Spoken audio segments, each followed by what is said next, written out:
네, 시작하겠습니다. 오늘은 산상수훈 39번째 시간입니다. 제목은 예수 그리스도를 넘겨받음으로 발생하는 빚은 그의 충만함으로 갚아야 한다. 좀 길죠? 마태복음 6장 12절 말씀입니다. 우리가 우리에게 죄 지은 자를 사하여 준 것 같이 우리 죄를 사하여 주시옵고. 네, 이거 한 구절이고요.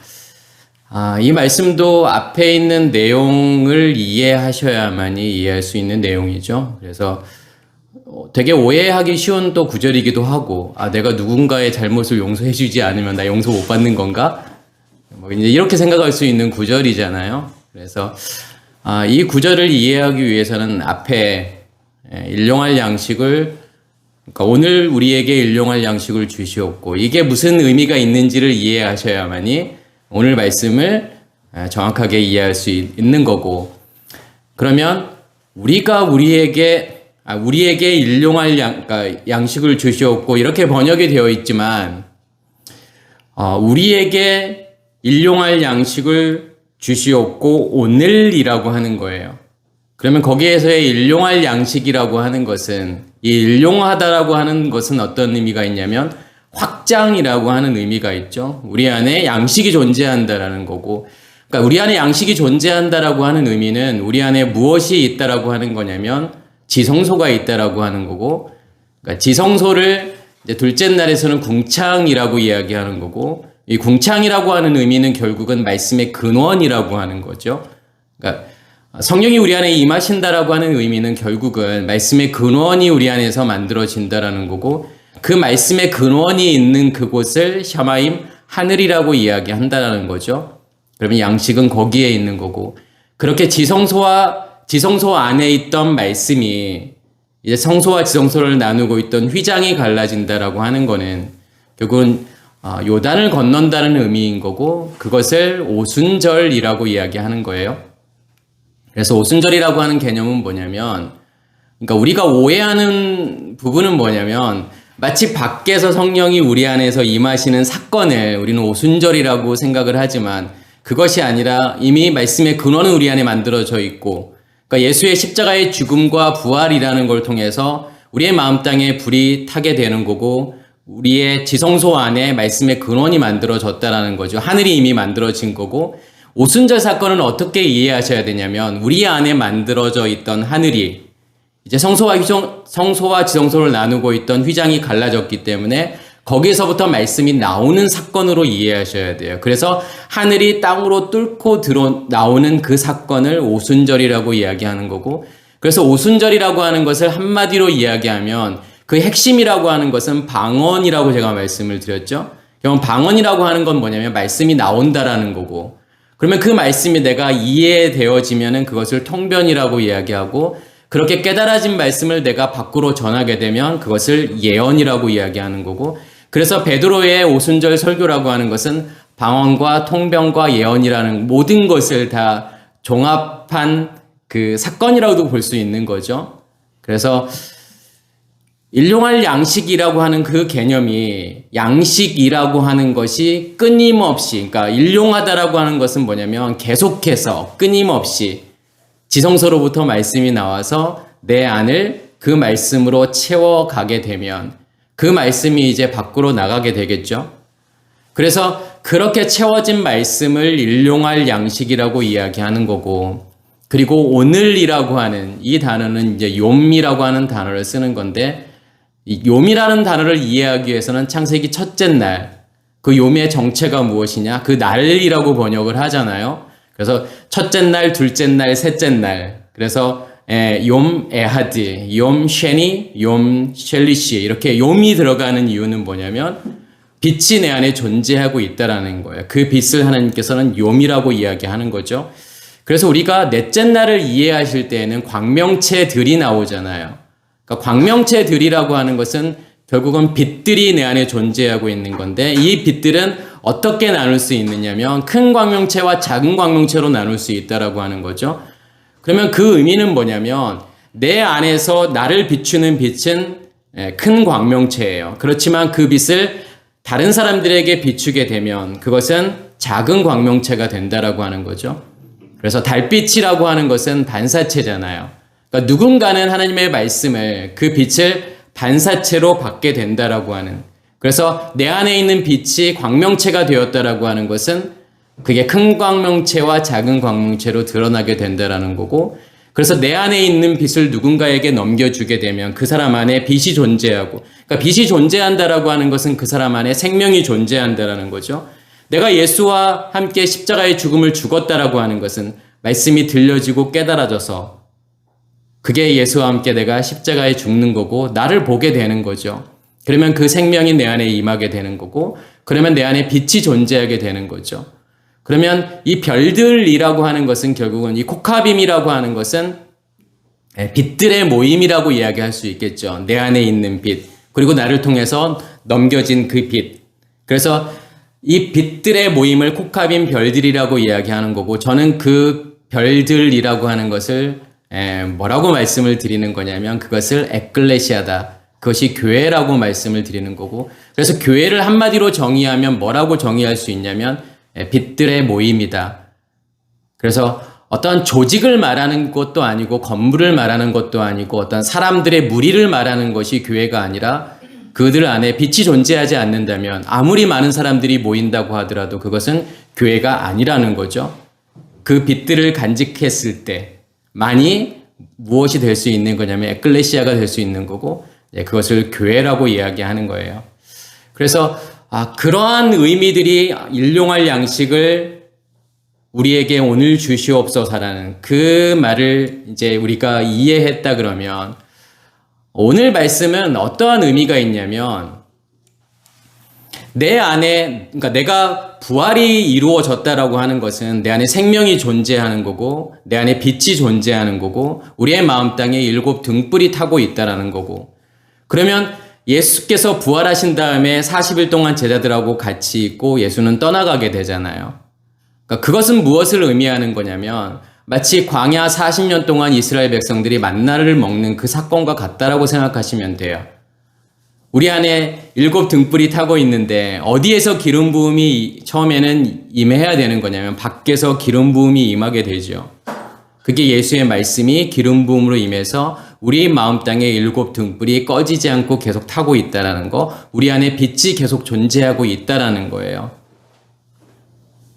그게 예수께서 이제 40일 동안 제자들을 가르치시는 거고, 예수께서 떠나신다라고 하는 의미, 그러니까 예수께서 떠나셨다, 아니면 만나가 그쳤다, 모세가 죽었다라고 하는 의미, 아니면 예덴 동산에서 나왔다라고 하는 의미는 전부 같은 거예요. 그러니까 왜 모세가 떠나냐, 왜 예수가 떠나야 되느냐, 왜 만나가 그쳐야 되느냐라고 한다면 양식이 어디 안에 존재하고 있기 때문에 그러냐면 우리 안에 존재하고 있기 때문에. 그러니까 샤마임이라고 하는 하늘이 내 안에 존재하고 있지만 처음에는 밖에서 양식을 공급받을 수밖에 없다라는 거죠. 예수께 그리고 모세에게. 그러니까 그것을 만나라고 이야기하는 거고. 그래서 만나는 언제 그치게 되냐면 가나안 땅의 소산을 먹을 때 만나는 그치게 되죠. 그 말은 무슨 말이냐면 내 안에 양식이 존재하고 있기 때문에 결국은 여기에서 나오는 양식을 먹어야 된다라고 하는 거예요. 그래서 내 안에 존재하고 있는, 여기 샤마임에서 존재하고 있는 말씀만이 윗물인 거고 나머지의 모든 말씀은 사실은 아랫물인 거예요. 어떻게 보면 제가 전하고 있는 이 말씀도 아랫물로 먹게 되는 거죠. 그래서 아랫물이라고 하는 게 다 나쁜 거는 아니에요. 먹을 수 있는 물이 있고 먹을 수 없는 물이 있겠죠. 어떤 율법이라고 하는 것을 또 아랫물로 설명하기도 하지만 먹을 수 있는, 그렇지만 밖에서 존재하고 있는 말씀, 그 양식을 또 아랫물이라고 이야기하기 때문에 처음에는 그렇게 만나를 먹을 수밖에 없는 거지만 결국 요단을 건넌다라고 하는 의미는 내 안에 있는 그 양식, 결국은 우리가 가야 될 길은 뭐냐면 내 안에 양식이 존재해야 되는 거고 결국은 그 양식을 먹어야 된다라고 하는 거죠. 그러한 과정 속에서 내가 누군가의 죄를 사하여 준다라고 이렇게 지금 표현을 하고 있지만 지금 빚을 갚는다라고 하는 표현이죠. 그래서 우리가 우리에게 죄 지은 자, 우리가 우리에게 빚진 자를 사하여 준 것 같이, 그 빚을 탕감하여 준 것 같이. 왜냐하면 이 단어가 오페일레마라는 단어인데 이 오페일레마라는 단어는 빚지고 있다, 은혜를 입다, 뭐 도움을 받다라는 뜻이죠. 그래서 뭐 채무, 빚이라고 하는 이제 의미가 있는 거니까. 그러면 우리에게 빚졌다라고 하는 게 무슨 의미일까요? 거기서 왜 우리라고 하는 단어를 썼을까요?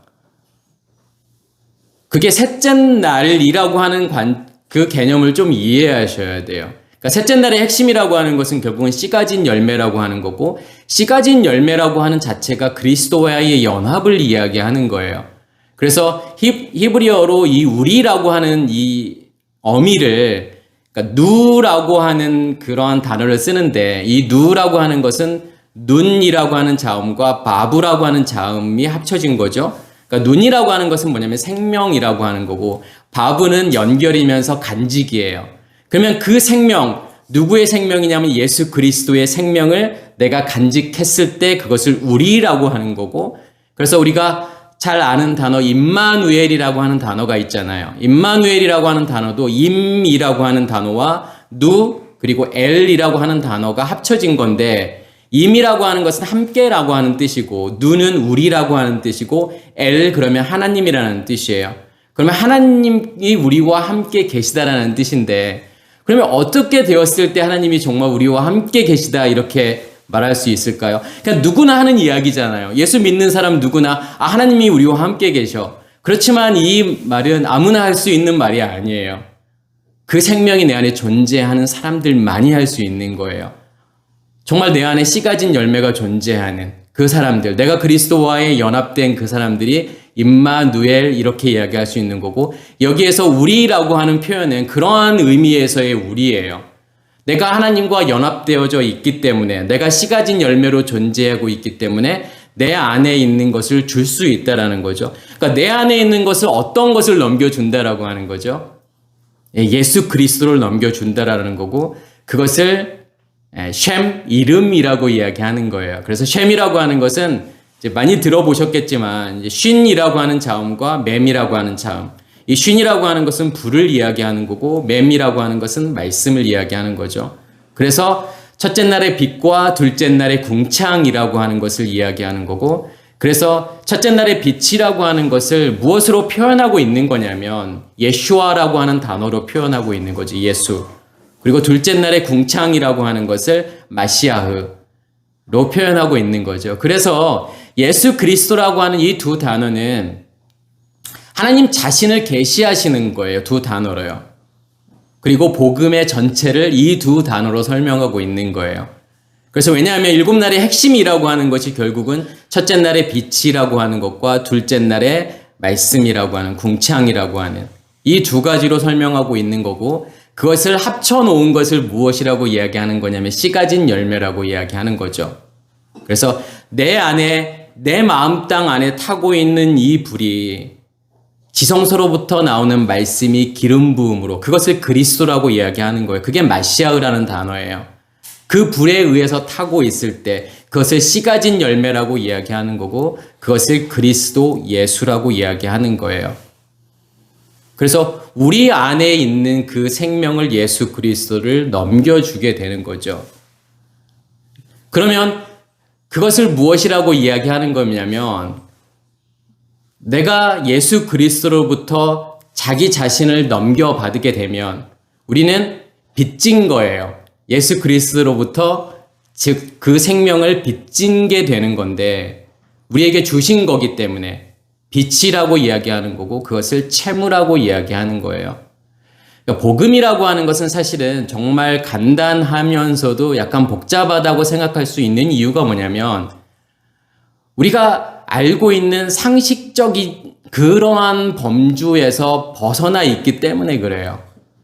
그러니까 우리가 양자역학이라고 하는 것을 왜 어렵게 생각하냐면, 왜 양자역학이 어렵냐면, 그러니까 정말 뛰어난 물리학자들조차도 양자역학을 이해할 사람은 아무도 없을 거야, 이렇게 말하는 이유는 뭐냐면 상식적이지 않아서 그래요. 그러니까 어떤 물체도, 이 세상에 존재하는 모든 것도 관측이 이루어지지 않으면 실제로 존재하지 않는 거야, 이렇게 이야기하니까요. 제가 한번 옛날에도 이 달이라고 하는 것은 내가 보지 않으면 이 달은 실제로 존재하지 않는 거야. 상식적이지 않잖아요. 그러니까 그 대단한 물리학자인 아인슈타인조차도 양자역학을 죽는 날까지 부인했잖아요. 왜 그러냐면 너무 상식적이지 않다는 거예요. 아니 어떻게 달이라고 하는 것이 내가 보던 안 보던 달은 존재하는 거지. 내가 달 안 쳐다보고 있다고 해서 달은 존재하지 않는 거야? 네, 존재하지 않는 거예요. 양자역학에 의하면요. 그러니까 상식적이지 않잖아요. 그러면 관측되지 않으면 이 모든 전자는 어디에선 동시에 존재하고 있다. 정말 상식적이지 않잖아요. 그러니까 마치 내가 여기 서울에도 있고 부산에도 있고 대구에도 있고 대전에도 있고 동시에 내가 존재하고 있다. 이렇게 말하면 극히 상식적이지 않잖아요. 마치 그런 것을 이야기하는 거기 때문에 양자역학이 어려운 거예요. 그러니까 복음이 우리에게 어려울 수 있는 이유는 뭐냐면 우리가 기존에 알고 있던 어떤 상식적이라고 하는 그것에서 그런 관점으로는 이해할 수 없기 때문에 그런 거예요. 그러니까 누군가로부터 내가 돈을 빌렸잖아요. 그러면 어떤 채무가 있다 그러면은 그것을 누가 갚아야 된다고 생각하는 거죠. 내가 열심히 일해서 노력해서 뭔가를 갚아야 된다고 생각하잖아요. 그게 우리의 상식이에요. 일반적인 관점이에요. 내가 하나님께로부터 뭘 받았어. 내가 생명을 받았어. 그러면 내가 그 빚을 갚기 위해서 나는 부단히 열심히 노력을 해야 된다라고 생각해요. 지극히 상식적인 거잖아요. 근데 복음이라고 하는 건 뭐냐면 하나님께서 우리에게 예수 그리스도를 일방적으로 주시고 거기에서 발생하는 채무라고 하는 것을 누가 갚으시겠다라고 하는 거냐면 하나님께서 갚으시겠다라는 거예요. 내가 일해서 갚을게. 그래서 복음이라고 하는 것은 내가 아무것도 할 수 없다라고 하는 거예요. 실제로요. 그냥 하나님께서 일방적으로 일하시는 거예요. 그래서 제가 그런 표현도 했잖아요. 병 주고 약 주고라는 표현도 했고 하나님께서 북치고 장구치고 그냥 시작부터 끝까지 하나님께서 다 일하신다라고 하는 거예요. 그래서 하나님께서 뭐라고 말씀하시는 거냐면 아무것도 하지 마. 그냥 내가 일하는 것을 너희는 보라고 하는 거예요. 근데 그게 가장 힘든 거예요, 사실은요. 아무것도 안 한다라고 하는 것은 뭔가 확증이 있어야만이 아무것도 안 할 수 있는데 그러니까 하나님께서 내 안에 일하고 계시다라고 하는 그 분명함과 그 선명함이 있을 때 아무것도 안 할 수 있는 거지. 아무것도 안 하는 게 사실은 가장 힘든 거예요. 그래서 하나님께서는 뭐냐면 내가 하겠다라고 하는 거예요. 내가 내 자신을 너에게 주어서 그 빚 갚는 것도 내가 할게. 그럼 그 빚은 무엇으로 갚아야 되는 거죠? 하나님의 충만함으로 갚으라고 하는 거예요. 내가 너희 안에 충만함으로 그 빚을 내가 갚을 거야. 그러니까 하나님의 충만함이라고 하는 것은 무엇가 딸려오는 거냐면 우리의 겉사람의 죽음이라고 하는 결국은 우리의 죽음이라고 하는 것으로 하나님께서 갚으라는 거예요. 내가 너에게 나를 줄게. 근데 너희가 그것을 갚을 수 있는 유일한 방법은 뭐냐면 나의 것으로 충만해지는 거야. 그리고 너의 것이 사라지고 없어지는 거야. 그러니까 마치 뭐와 같냐면 내가 누군가에게 돈을 빌려주면서 너 돈 안 갚아도 되는데 너 부자 되는 것으로 갚아. 이것과 같은 거예요. 내가 빌려준 돈으로 그 돈이 일을 해서 돈이 스스로 일을 해서 그렇게 부자가 되는 거. 그것이 나에게 빚을 갚는 거야. 이런 거하고 같은 거예요. 그래서 진짜 부자들은 뭐냐면 어떠한 시스템을 만들어 놓은 게 진짜 부자냐면 돈이 스스로 일해서 돈을 만드는 구조를 만들어 놓는 것이 정말 큰 부자잖아요. 내가 일하지 않아도. 마치 복음은 하나님께서 내 안에 들어오셔서 스스로 일하심으로 그 구원이라고 하는 것을 완성하시는 거예요. 그래서 그 빚 내가 갚을게. 내가 너희 안에 충만함으로 내가 너희의 겉사람이 사라지고 없어지는 것으로 내가 그 빚을 갚을게 라고 하는 거예요. 그래서 내가 누군가의 빚을 탕감하여 준다라고 하는 것은 그 사람들 안에 불이 타고 있고 나는 무엇을 그들에게 공급해 줘야 되는 거냐면 양식을 공급해 주는 거죠. 그러면 그 사람들 안에 이 불이 꺼지지 않고 계속 타오르게 되겠죠. 그럼 그게 무엇을 의미하는 거냐면 그 사람들 안에 무엇을 없애시는 거냐면 겉사람을 없애시겠다라고 하는 거죠. 그런 과정들을 왜 하시게 하는 걸까요? 우리가 다섯째 날, 여섯째 날을 이해하실 때에는 어떠한 관점으로 이해하셔야 되는 거냐면, 그러니까 좀 약간 복잡한 구조예요. 그러니까 두 가지를 좀 생각하셔야 되는 거예요. 아니, 어떻게 보면 세 가지를 동시에 생각해야 되는 것이 넷, 다섯, 여섯째 날이라고 생각하시면 돼요. 그래서 전해주는 사람에게 있어서의 넷, 다섯, 여섯째 날은 내 안에 있는 것을 주어서 다섯째 날과 여섯째 날에 짐승들을 기르는 거, 이렇게 보셔야 되는 거고, 또 누군가 그 빚을 넘겨받은 사람들에게는 첫째 날, 둘째 날, 셋째 날과 넷, 다섯, 여섯째 날을 동시에 살고 있다라고 보셔야 돼요. 우리의 속사람은 첫째 날, 둘째 날, 셋째 날로 만들어지고 우리의 겉사람이라는 의식의 변화라고 하는 것은 결국은 넷, 다섯, 여섯째 날을 동시에 살고 있다라고 보셔야 돼요. 그래서 사실은 일곱 날의 창조가 쉬운 것 같으면서도 되게 좀 복잡해요. 이해하기가 좀 쉽지 않을 수도 있어요. 우리에게 내가 다섯째 날의 짐승과 여섯째 날의 짐승을 기른다라고 하는 거. 그러니까 다섯째 날의 짐승은 어디에 살고 있는 짐승들인 거죠? 제가 이따가 다시 좀 더 자세하게 말씀을 드리겠지만 바다에 사는 짐승이잖아요. 그러니까 바다라고 하는 것은 결국은 물이 어디에 있는 거냐면 밖에 존재하고 있는 거잖아요. 그게 다섯째 날의 짐승이에요. 결국은 양식이 밖에 존재하고 있는 상태잖아요. 누군가로부터 양식을 공급받는 상태. 그걸 다섯째 날의 짐승이라고 이야기하는 거고, 여섯째 날의 짐승이라고 하는 것은요, 다섯째 날의 짐승과 여섯째 날의 짐승의 결정적인 차이는 뭐냐면 물이 어디에 있느냐의 차이예요. 밖에 있느냐, 안에 있느냐. 그래서 진화생물학적으로도 바다짐승이 땅의 짐승으로 되기 위한 하나의 조건은 뭐냐면 그 물이라고 하는 것을 안에 간직했을 때 땅의 짐승이 될 수 있다라는 거예요.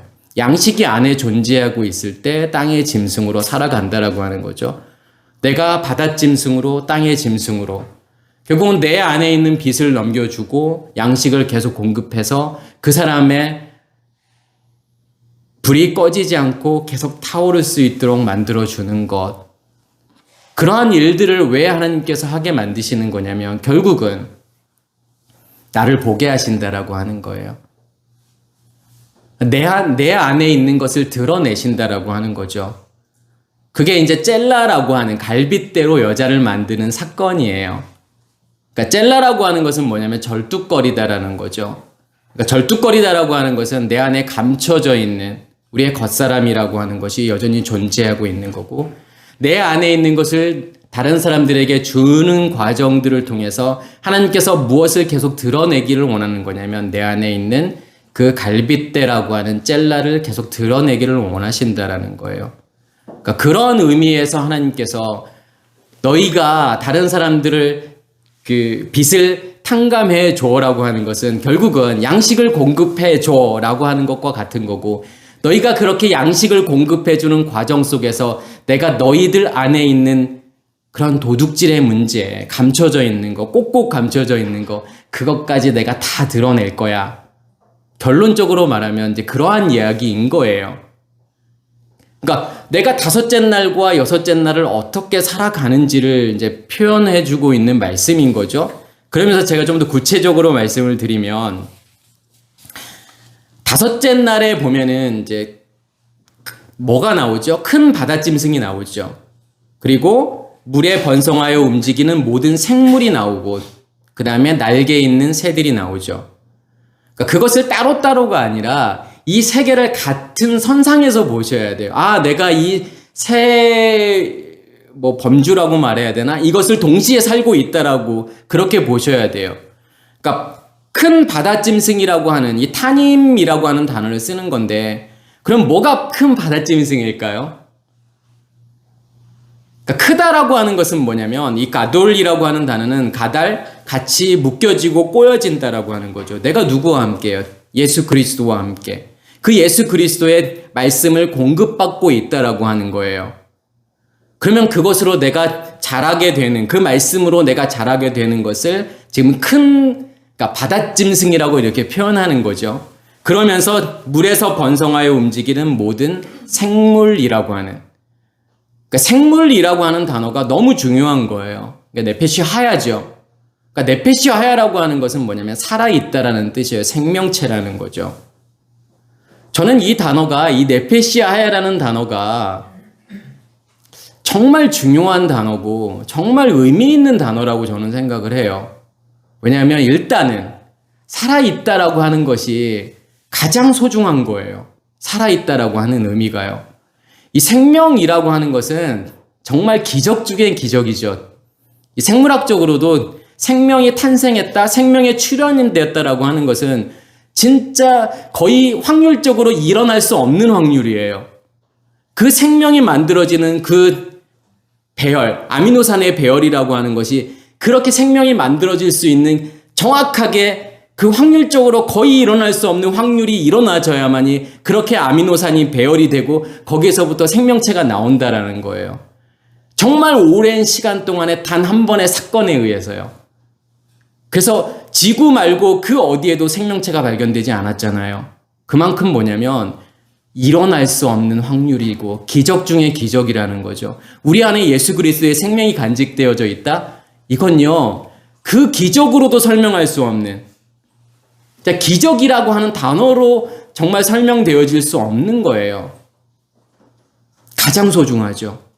가장 소중하다라고 하는 것은 뭐냐면 가장 중요하다라는 거고, 그 말은 무슨 말이냐면 정말 우리 안에 그 생명이 있는지를 볼 수 있어야 된다라는 거예요. 정말 우리가 예수 믿는 결국은 이유가 뭘까요? 그 생명, 그 예수 그리스도의 생명을 내 안에 간직하기 위한 거 아닌가요? 그 전부잖아요. 하나님이라는 존재잖아요. 그러면 우리가 가장 중요한 작업은 뭐냐면 정말 내 안에 그 생명이 있는지를 확증할 수 있느냐 없느냐의 문제겠죠. 그래서 성경은 계속해서 끊임없이 우리에게 너희 안에 진짜 그 생명이 있어? 너 정말 살아있는 존재야? 너 정말 네페시 하야야? 이 네페시 하야는 결국은 거듭남이라고 하는 거잖아요. 다시 다른 생명으로 내가 다시 태어났다라고 하는 건데 그게 정말 저는 제일 중요한 단어라고 생각해요.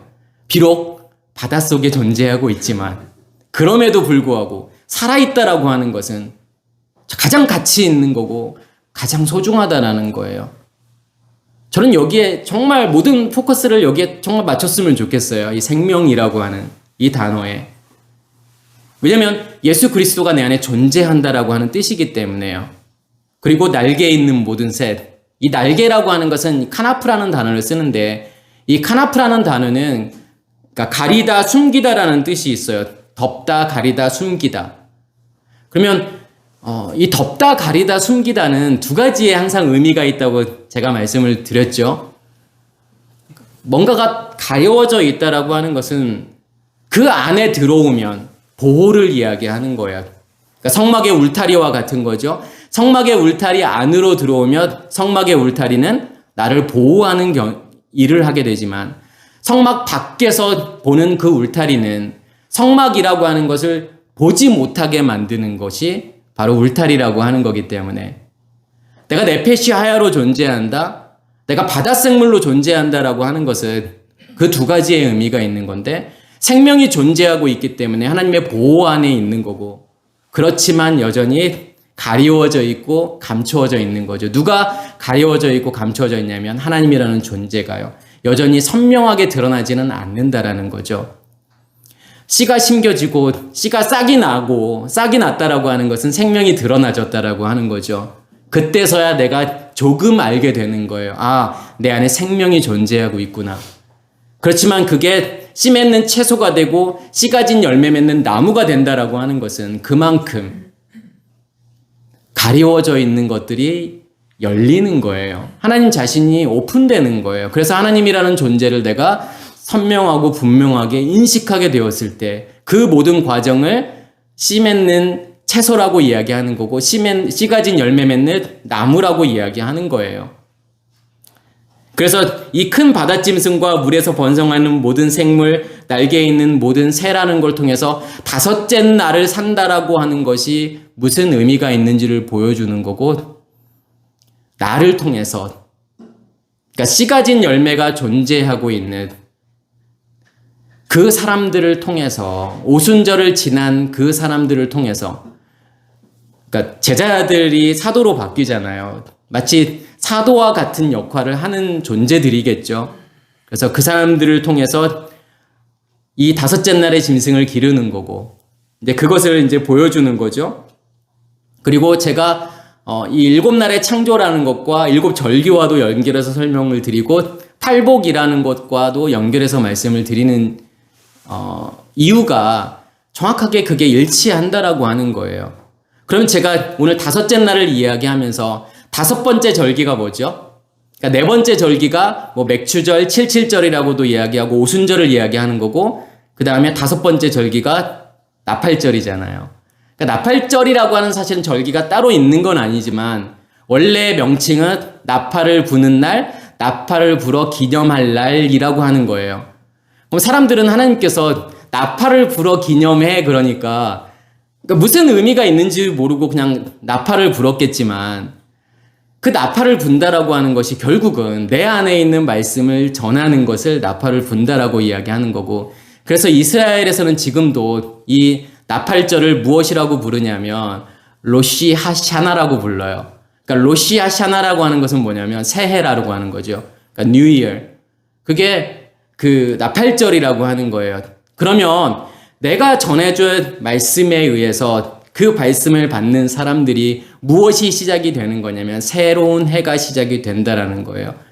그래서 하나님께서도 뭐 은혜의 해 이런 표현을 하잖아요. 그러니까 예수 그리스도께서도 자기가 은혜의 해로 왔다라고 하는 거죠. 그 나팔을 불기 위해서 왔다라는 거고, 결국은 그 은혜의 해를 선포해서 무엇을 하려고 하는 거죠? 노예된 자들을 그 노예에서 해방시키게 되고 눈먼 자의 눈을 뜨게 만드신다라는 거예요. 결국은 다섯째 날의 짐승들을 그렇게 기르시겠다라고 이야기하는 거죠. 그리고 그 팔복 중에서 제가 첫 번째 복은 마치 창세기 1장 1절과 같은 거라서 전체를 설명하고 있는 거고, 두 번째 복부터 이제 마지막 이 여덟 번째 복까지를 일곱 날의 창조와 연결을 했고, 그렇게 본다면 이 네 번째가 긍휼히 여기는 자는 복이 있나니 저희가 긍휼히 여김을 받을 것이며, 이것과 또 그 다음 복이 뭐냐면 마음이 청결한 자는 복이 있나니 그들이 하나님을 볼 것이며, 이것과 서로 연결이 된다라고 하는 거예요. 그럼 긍휼이라는 거, 내가 다른 사람들에게 긍휼을 베푼다? 그러면 어떤 긍휼을 이야기하는 거죠? 어려운 사람들 도와주는, 뭐 경제적으로 도와주는, 아니면 뭐 심리적으로 도와주는 그런 긍휼을 말하고 싶은 것이 아니라 내 안에 있는 것을 주는 것이 긍휼을 베푸는 거잖아요. 내 안에 있는 쉔을 넘겨주는 거, 예수 그리스도를 넘겨주는 것이 긍휼을 베푸는 거고, 그렇게 긍휼을 베풀면 베풀수록 내가 긍휼을 받는다라고 하는 것은 그 과정이라는 걸 통해서 죄 없이함이라고 하는, 우리의 겉사람의 죽음이라고 하는, 우리 안에 감춰져 있는 것들을 다 드러내시려고 하는 그 긍휼을 받는다라고 하는 거고, 결국은 그 긍휼을 받는다라고 하는 것을 한마디로 이야기하면 마음이 청결해진다라고 하는 거죠. 그러니까 마음이 청결해진다라고 하는 것은, 그럼 마음이라고 하는 건 뭘 이야기하는 걸까요? 정말 추상적인 단어이고 쉽지 않은 거죠. 마음이라는 것을 설명한다라고 하는 게요. 마음은 무엇으로 생각을 하시면 좋냐면 어떤 체계, 질서, 시스템으로 이해하시면 돼요. 무엇이 만들어 놓은 마음인 거냐? 무엇이 만들어 놓은 체계, 시스템이냐? 둘 중에 하나예요. 악한 영, 그것을 이제 요한계시록에서는 용이라고 이야기하고, 뭐 사탄, 뭐 옛뱀, 마귀 이렇게 표현하잖아요. 그걸 영이라고 이야기해요. 그러니까 마음이라고 하는 질서 체계는 반드시 무엇이 만들어 놓은 거냐면 영이 만들어 놓은 거라는 거죠. 그러면 그 용이 만들어 놓은, 그 영이 만들어 놓은 질서 체계를 무엇이라고 이야기하는 거냐면 선악의 지식의 체계라고 이야기하고, 선악의 지식의 질서라고 이야기하고, 그것을 율법이라고 이야기하는 거예요. 그러면 그것에 의해서 만들어지는 모든 결과물, 거기서 나오는 우리의 감정, 느낌, 생각, 모든 의미들, 관계들, 그걸 다 뭐라고 이야기하는 거죠, 결국은요? 우리가 영과 혼과 육을 이야기할 때 그것은 하나의 어떠한 그 체계로 보셔야 돼요. 영이라고 하는 것은 우리의 마음을 만드는 근원이라고 생각하시면 돼요. 아까 제가 마음을 만드는, 질서를 만드는, 그러면 그것을 영이라고 이야기하는 거. 결국 영은 성령이라고 하는 것과 악한 영, 둘밖에 없는 거예요. 그럼 우리의 마음을 무엇이 만드느냐? 그럼 용이 만들어 놓은 질서 체계를 선악의 지식의 나무라고 이야기하는 거고, 하나님에 의해서 하나님의 영이 만들어 놓은 질서 체계를 생명나무라고 이야기하는 거고, 거기에서 나오는 모든 결과물들, 그렇게 해서 만들어지는 나라는 존재, 거기서 나오는 감정, 느낌, 생각, 그렇게 해서 만들어지는 나라는 존재를 성경은 그것을 소마라고도 이야기하고 몸이라고도 이야기하고 그것을 사르크스 육체라고도 이야기하는 거예요. 그래서 성경에서의 육체, 이게 사르크스, 사르코스 이렇게 나오는 단어들은 우리의 생물학적인 육체를 말하는 게 아니에요. 어떠한 질서 체계가 만들어 놓은 결과물이라고 하는 것을 육체라고 이야기하는 거예요. 그게 영이고 혼이고 육을이라고 하는 거죠. 그래서 마음이 청결하다라고 하는 것은 결국은 뭐가 사라지고 없어지는 걸까요? 우리 안에서요. 선악의 지식의 체계가, 용이 만들어 놓은 선악의 지식의 체계가 사라지고 없어지는 것을 마음이 청결하다라고 이야기하는 거죠. 내가 주면 줄수록, 내 안에 있는 것을 넘겨주면 줄수록 무엇을 보게 되는 거냐면, 하나님께서는 그런 과정들을 통해서 내 안에 감춰져 있는 것들을 드러내시기를 원한다라는 거예요. 그래서 우리가 창세기 2장, 3장을 이해하실 때 어떠한 관점으로 보셔야 되냐면, 창세기 2장은 도둑질이라고 하는 관점으로 보셔야 돼요. 어떻게 하나님께서 도둑질의 문제를 해결하시는지, 아담의. 창세기 3장은 어떠한 관점으로 보셔야 되는 거냐면 간음이라고 하는 거예요. 선악과 사건은 어떠한 관점이냐면 간음이라고 하는 부분을 다루고 싶은 거예요. 그래서 이제 그것에 대한 내용은 제가 전에도 좀 말씀을 드렸던 것 같고, 결국은 마음이 청결해진다라고 하는 것은 내 안에 존재하고 있는 선악의 지식의 체계가 없어지는 거죠. 그러면 하나님을 본다라고 하는 것은요, 그렇게 되면 될수록 내 안에 하나님이라는 존재가 더 선명하고 더 분명하게 드러날 수밖에 없다라는 거예요. 그게 하나님을 본다라고 하는 거예요. 그러니까 하나님을 보는 것은, 그러니까 헬라어로는 이제 호라오라는 단어를 쓰고 히브리어로는 라라는 단어를 쓰지만, 이 단어들은, 그러니까 본다라고 하는 것은 인식한다라고 하는 거죠. 경험한다라고 하는 거예요. 체험한다라고 하는 거죠. 그래서 내가 하나님을 본다라는 것은 이 눈으로 보는 게 아니잖아요. 하나님을요. 우리의 육체의 눈으로 보는 게 아니기 때문에 그 하나님의 존재가 내 안에서 이제 선명하게 드러날 때 내가 하나님을 본다라고 이야기하는 거고, 결국은 내가 죽은 만큼, 내가 마음이 청결해진 만큼 하나님은 더 선명하고 더 분명하게 드러날 수밖에 없다라는 거죠. 우리 출애굽기 22장 25절에서 27절에 보면, 제가 한번 예전에 10계명 설교를 하면서 그 10계명의 응용이라고 했나요? 예, 그렇게 해서 설교를 몇 개를 했잖아요. 그래서 우리가 생각하고 있는, 그러니까 출애굽기 22장 23장에 나오는 법들이 나오잖아요. 그래서 우리는 그것을 형법, 민법 이렇게 이해할 수 있지만, 그런 거는 형법이나 민법을 말하고 싶은 것이 아니라 배상에 관한 거 이런 걸 말하고 싶은 게 아니라, 십계명이라고 하는 것이 어떠한 의미가 있는지를 실제적으로 보여주는 사건이라고 이해하시면 되겠죠. 여기에서도 마찬가지로 내가 만일 너와 함께한 내 백성 중에 가난한 자에게 돈을 꾸어주면 너는 그에게 채권자같이 하지 말며 이자를 받지 말 것이며, 여기서 돈을 꾸어준다라는 표현을 하잖아요. 그러니까 내 안에 있는 것을 넘겨준다라는 뜻이에요. 예수 그리스도를 넘겨주는 것이 돈을 꾸어준다라고 지금 이렇게 표현하는 거고, 그러면 이자를 받지 말라고 하는 것은요, 내가 예수 그리스도를 내 안에 있는 빚을 넘겨주게 되고 내 안에 있는 양식을 넘겨주는, 이제 그러한 과정들을 통해서 이자를 받지 말라. 이 이자라는 단어가 네셰크라는 단어를 써요. 그러니까 이 네셰크라는 단어는 나샤크에서 온 건데, 나샤크라고 하는 것은 뭐냐면 뱀같이 물다 억압하다라는 뜻이 있어요. 내가 전해주는 말씀이 다른 사람들을 억압하는 그러한 역할을 하면 안 된다라고 하는 거예요. 그 사람들 안에 양식을 공급하는 거고, 그 사람들 안에 기름을 공급하는 거지, 그 말씀으로 다른 사람들을 억압해서 만들려고 하는 것은 결국은 종교가 될 수밖에 없다라는 거예요. 그건 이자를 받는다라는 거죠. 그 이자는 누가 만들어 가시는 거냐면 내가 받는 것이 아니라 하나님께서요. 그러니까 이자는 결국은 돈이 일해서 만드는 게 이자이기 때문에 돈이라고 하는 하나님이라는 존재가 안에서 스스로 일하심으로 만들어낸 결과물, 내가 만들어내는 게 아니라는 거고, 또 내가 만약 이웃의 옷을 저당 잡거든, 그러니까 누군가에게 돈을 빌려주고 그 사람이 가지고 있는 옷을, 겉옷을 저당 잡게 되잖아요. 그러면 해가 지기 전에 그 사람에게 다시 돌려줘. 그러니까 이런 말씀들을 통해서 하나님은 사랑이 너무 많으셔. 왜냐하면 이스라엘 근동 지방에서는 이 겉옷이라고 하는 외투는 어떠한 역할을 하는 거냐면 외투의 역할도 하지만 밤에는 이불의 역할도 해요. 그래서 그들에게 재산 목록 1호는 뭐냐면 이 겉옷이에요. 그래서 하나님께서는 사랑이 많으시기 때문에 누군가의 돈을 빌려주고 그 사람의 겉옷을 저당 잡으면 그 사람이 추워서 밤을 지낼 수 없기 때문에 그러지 말고 밤이 오기 전에 그 사람에게 겉옷을 다시 돌려줘. 이렇게 말하는 것 같지만 그러한 이야기를 하고 싶은 게 아니라 예수 그리스도를 우리 안에 넘겨주심으로 하나님께서 무엇을 저당 잡으시는 거냐면 우리의 겉옷이요. 우리의 옛 겉옷이요.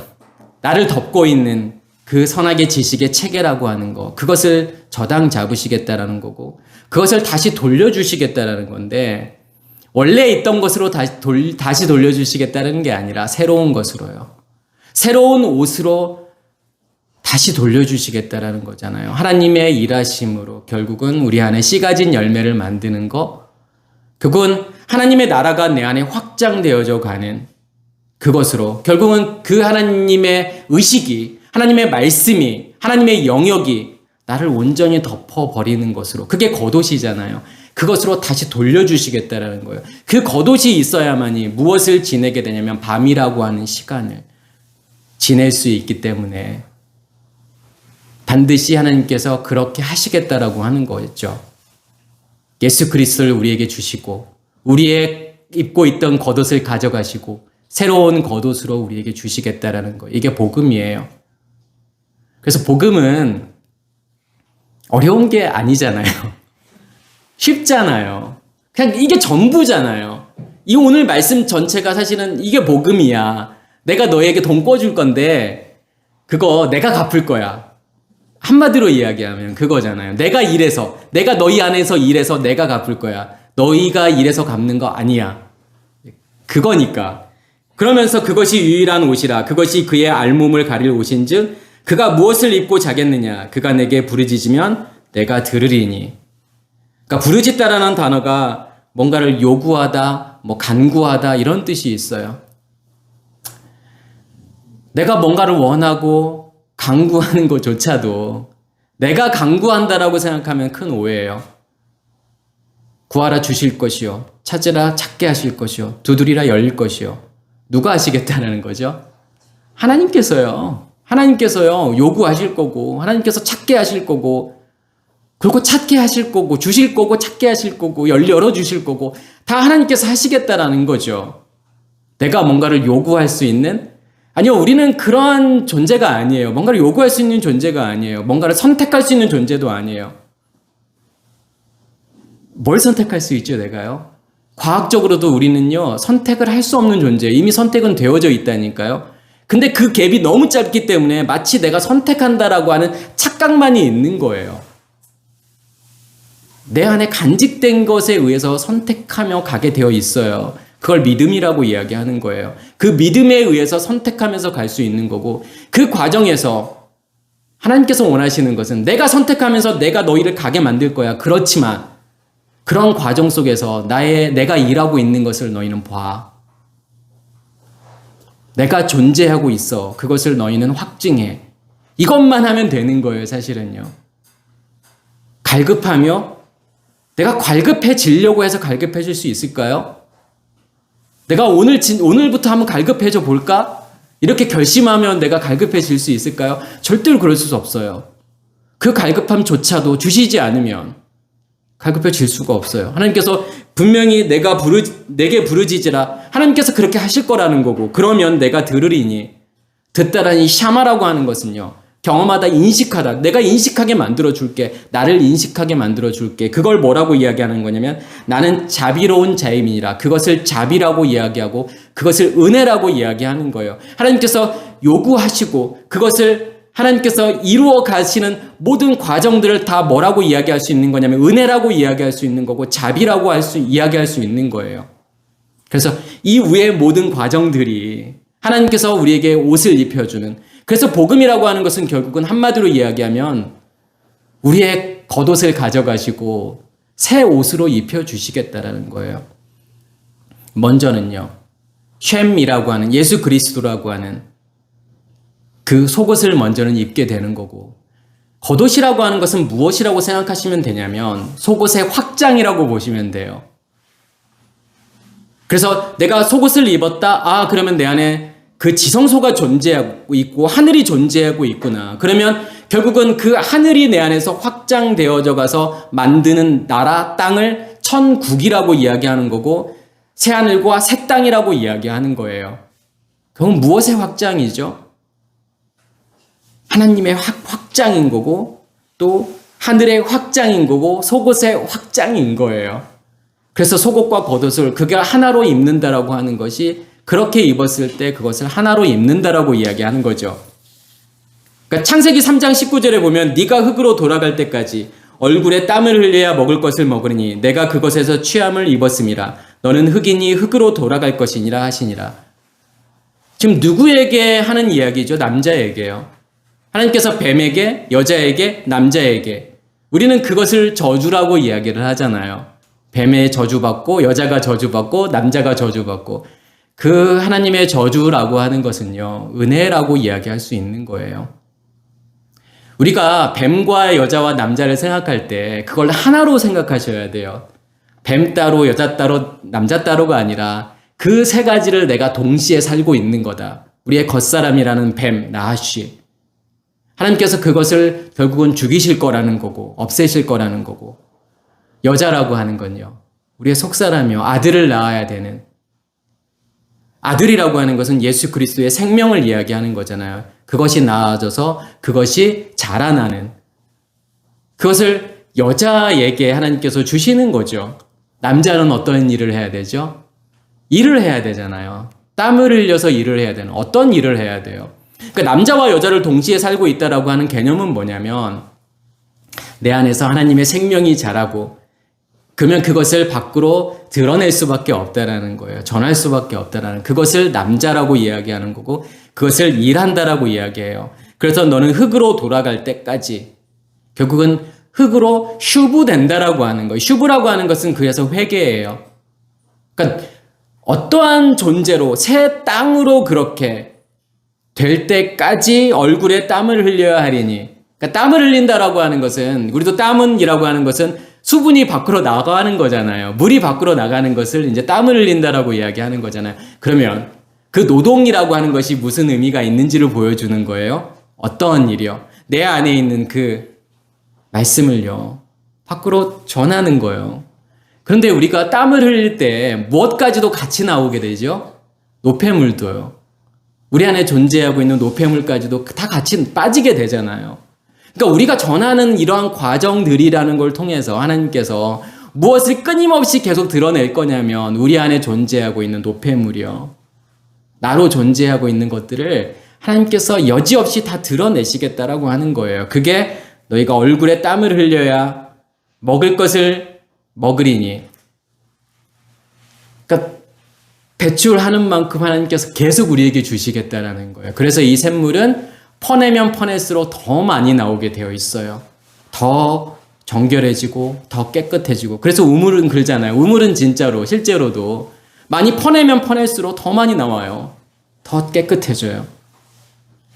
그러면서 내가 이곳에서 그곳에서 취함을 입었으니 너는 흙이니 흙으로 돌아갈 것이니라. 우리는 흙으로 하나님께서 만들었으니까 결국은 우리가 죽게 되면 이 살은 썩어서 다 흙으로 가는 거야. 그러한 이야기가 아니라 우리의 시작은 뭐라는 거죠? 아파르 먼지잖아요. 그냥 아무것도 아닌 거예요. 그런데 그게 뭔가를 만들어내요. 어떤 질서를 만들고 체계를 만들고 뭔가를 막 쌓아 올려요. 그걸 선하게 지식의 나무라고 이야기를 하잖아요. 그것을 우상이라고 이야기하는 거예요. 내가 가지고 있는 것으로. 그러니까 실체가 없는 건데 마치 실체가 있는 것처럼 생각을 하잖아요. 우리도요. 눈에 보여지는 것들이 진짜로 존재한다라고 하는 그런 착각 속에 살아가잖아요. 내가 가지고 있는 것들, 뭐 돈, 또 뭐 집, 자동차.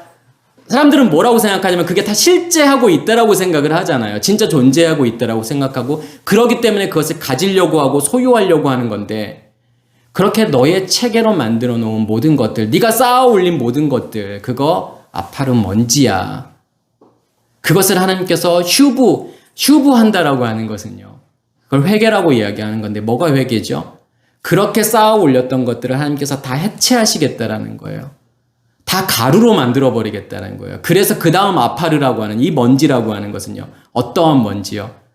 처음에 먼지가 쌓아 올렸던 모든 그 우상들을 하나님께서 완전히 가루로 만들어서 다 없애버리시겠다라는 거예요. 봐봐, 아무것도 아니잖아. 허상이잖아. 너희가 가지려고 하고 추구하려고 했던 이 모든 것들은 실제하는 게 아니잖아. 그냥 먼지잖아. 아무 가치 없는 것이잖아. 그것을 보여주고 싶은 거예요. 그게 먼지로 만드신다라는 거예요. 그래서 사람들이 회개할 때 뭘 이렇게 뒤집어 쓰지요? 죄를 뒤집어 쓰잖아요. 아파르를 뒤집어 쓰는 이유가 뭐겠어요? 진짜 회개는 그거예요. 내가 고해성사식 회개, 하나님 나 오늘 이거 잘못했고 저거 잘못했고 그거 열거하는 게 회개가 아니잖아요. 열거할 수도 없어요. 왜 열거할 수도 없냐면 뭐가 죄인지도 몰라요. 뭐가 죄인지도 모르는데 어떻게 그 죄를 열거할 수 있을까요? 뭐가 죄인지 내가 정해놓는다고 하더라도 그걸 다 열거할 수 있을까요? 100가지, 200가지요? 그 리스트를 다 만들 수 있을까요? 불가능하죠. 누가 회개하시는 거죠? 하나님께서 들어오셔서 내 안에서요. 스스로 회개하시는 거예요. 스스로 그 불로 우리의 그 겉사람을 다 태워 없애시는 거예요. 다 제로 만들어 버리는 거예요. 그게요. 그걸 회개라고 이야기하는 거고 그것을 기도라고 이야기하는 거예요. 그래서 그 성경에서 말하는 이 회개는, 이 슈브는 아무나 할 수 있는 게 아니라는 거예요. 우리가 알고 있는 그 회개는요. 아무나 할 수 있어요. 언제든 할 수 있어요. 아무 때나요. 그렇지만 이 회개는요. 하나님이 내 안에 존재하신 자들만이 할 수 있는 거예요. 아무나 할 수 있는 게 아니에요. 그러면 하나님께서 스스로 그 일을 하시겠다라면 내가 너희 안에서 그 슈브를 만들 거야. 너 안에서 회개할 거야.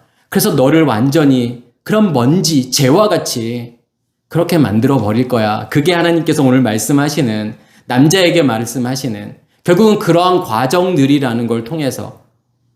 그래서 아까 제가 젤라를 말씀을 드렸잖아요. 갈빗대. 하나님께서 우리 안에 있는 젤라를 계속 드러내시겠다라는 거예요. 그리고 뭘 만드시는 거죠? 여자라는 존재요. 그 앞에 뭐가 나오죠? 하나님께서요. 쉔을 주잖아. 이름들을 주잖아요. 짐승들에게요. 그 말은 무슨 말이냐면 그 쉔이라고 하는 예수 그리스도를 넘겨준다라는 뜻이에요. 첫째 날과 둘째 날이요. 그리고 그 안에 빛이 있고 7 등불이 타고 있기 때문에 뭘 계속 공급해 주는 거죠? 기름을 계속 공급해 주잖아요. 그렇게 해서 만들어진 결과 물, 그러면 씨 맺는 채소, 씨 가진 열매 맺는 나무, 그걸 뭐라고 이야기하는 거냐면 그것을 여자라고 이야기하는 거예요. 그래서 제가 창세기 2장은 도둑질의 문제라고 하는 거, 그게 뭔 말이냐면 여자를 만드는 과정 속에서 아담 안에 감춰져 있는 그 도둑질의 문제, 숨겨져 있는 거, 꽁꽁 숨겨져 있는 거, 절대로 드러나지 않는 것들까지 전부 다 드러내시겠다라는 거예요. 그게 마지막 계시록에서 나오는 용이 옥에서 나오는 거예요. 용이 완전히 정체가 드러나지게 되는 거예요. 그래야만이 어디로 들어가죠? 불못에 들어가게 되잖아요. 영원한 멸망. 드러나줘야 돼요. 정말 감춰져 있는, 꼭꼭 감춰져 있는 모든 것들을 하나님께서 다 드러내시겠다라는 거예요. 그러면 그렇게 빠진 자리를 무엇으로 메꾸시는 거죠? 바사르, 살로 메꾸시잖아요. 그래서 바사르를 무엇이라고 번역하냐면 복음이라고 번역을 하잖아요. 영의 몸으로요. 하나님의 영역으로요. 계속 바꿔 가시겠다라는 거예요. 그게 창세기 19장에 나오는 내용들인 거고, 그게 창세기 이제 2장에 나오는 내용들이에요. 제가 이 내용만 하고 마칠게요. 그러면 약간 이런 생각이 들 수 있잖아요. 마태복음 18장에 보면은 그 1만 달란트 빚진 자와 100데나리온 빚진 자, 그러니까 어떤 임금이 그러므로 천국은 그 종들과 결산하려는 어떤 임금과 같으니 내가 너를 불쌍히 여김과 같이 너도 내 동료를 불쌍히 여김이 마땅하지 아니하냐. 그러니까 임금이 1만 달란트 빚진 자의 빚을 탕감해 주잖아요. 근데 그 사람이 1만 달란트의 빚을 탕감받고 가다가 자기한테 100데나리온 빚진 자를 그 빚을 탕감해 주지 않고 옥에다가 가둬버리잖아요. 그러니까 그러면서 임금이 이제 화가 나서 다시 그 사람을 잡아다가 옥졸에게 넘겨주잖아요. 그 말은 무슨 말이겠어요? 일반 달란트의 그 탕감을 진짜 받지 못했다라는 거잖아요. 근데 여기서의 내용은 오늘 본문하고는 약간 배치되는 것처럼 보일 수 있잖아요. 그러면 그러니까 이 마태복음 18장의 이 비유는 지금 무엇을 설명하고 싶은 거죠, 결국은요? 내가 탕감을 받은 만큼 누군가를 탕감해 줄 수 있다라는 거잖아요. 너는 누군가를 용서해 줄 수 있는 존재가 아니야. 그래서 앞에서도 용서에 관한 걸 물어보잖아요. 베드로가 7번 용서해 줘야 됩니까? 아니 7번씩 70번이라도 용서해 줘라고 예수님께서 말씀을 하시잖아요. 이제 이것도 좀 이제 뭐 많은 횟수의 용서를 해줘라 이제 그런 뜻은 아니죠. 이게 7배 속한 7들이라는 뜻이니까. 그러니까 70이라고 하는 것은 뭐라고 생각하시면 되냐면 7들이라고 생각하시면 돼요. 그래서 히브리어에서의 복수라는 개념, 그러니까 그 20, 30, 40 할 때 20은 무엇의 복수냐면 10의 복수예요. 10들. 30은 뭐의 복수냐면 3이라고 하는 거의 복수. 그래서 3들. 이렇게 해석을 하면 돼요. 그러면 70이라고 하는 것은 어떻게 보시면 되냐면 7들의 확장이라는 거예요. 그 언약과 그 언약의 확장이라고 하는 걸 통해서, 그러니까 하나님과 하나님의 나라의 확장이라고 하는 걸 통해서 그렇게 너희가 용서받아야 되는 존재야. 그래서 너희가 용서받는 만큼 누구를 용서해 줄 수 있는 거지. 너희가 용서받지 못하면, 그 용서가 너희 안에 이루어지지 않으면 너는 누구도 용서해 줄 수 없는, 네가 빚을 탕감받은 만큼 다른 사람들의 빚을 탕감해 줄 수 있는 거야. 지금 이 이야기잖아요. 그러면 오늘 말씀과 약간 배치될 수 있잖아요. 오늘 말씀은 내가 주는 만큼 탕감받는다. 여기서는 탕감받은 만큼 주는 거다. 근데 이 말은 같은 말이라고 보셔야 돼요. 탕감받은 만큼 줄 수 있는 거고 또 주는 만큼 탕감받는 거고 이거는 같은 내용인 거예요. 그죠? 예, 내가 죽은 만큼 내 겉사람이 죽은 만큼 줄 수 있어요. 그리고 주는 만큼 하나님께서 나를 더 정결하고 더 깨끗하게 만들어 가는 거니까요. 그래서 오늘 말씀을 통해서 하나님께서 우리에게 진짜 말하고 싶은 것은 어떻게 보면 이 7날의 창조라고 하는 거, 그리고 이 주기도문이라고 하는 걸 통해서 하나님께서 정말 내 안에서 일하고 계심을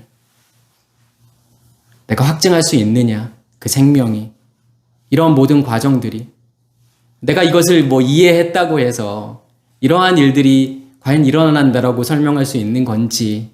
그래서 하나님께서 정말 이 복음이라고 하는 걸 통해서 무엇을 원하시는 건지, 무엇을 보기를 원하시는 건지, 그러한 것들을 깨달으시는 우리 모두가 되기를 간절히 소원합니다. 네, 마치겠습니다.